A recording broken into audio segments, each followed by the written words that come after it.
Praise the lord. ఈ రోజు దేవుని వాక్యము, రెక్కలపై మోసిన దేవుడు.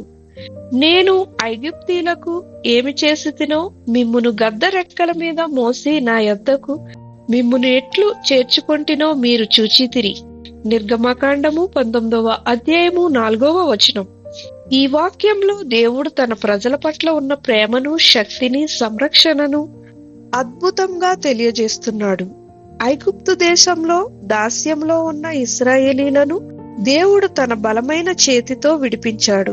అది వారి శక్తి కాదు, దేవుని కార్యమే. గ్రద్ద రెక్కలపై మోసి అనే మాట ఎంతో అందమైన చిత్రం.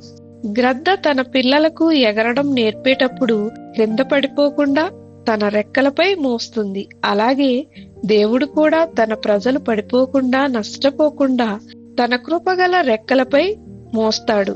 దేవుడు కేవలం శత్రువుల నుండి మాత్రమే విడిపించలేదు, తన యొద్దకు చేర్చుకున్నాడు. మనలను రక్షించి తన సన్నిధిలో ఉంచడమే దేవుని లక్ష్యం.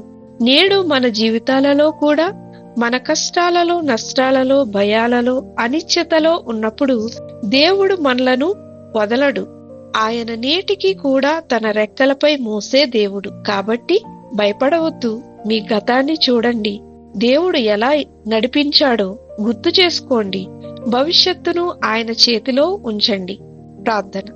ప్రభువైన యేసు, మేము భవిష్యత్తును గూర్చి భయపడకుండా నీవు సదా నీ రెక్కలపై మమ్ము మోసేవాడువని జ్ఞాపకం చేసుకొని ధైర్యంగా జీవించే కృపనిమ్మని యేసు నామములో అడుగుచున్నాము తండ్రి. ఆమేన్.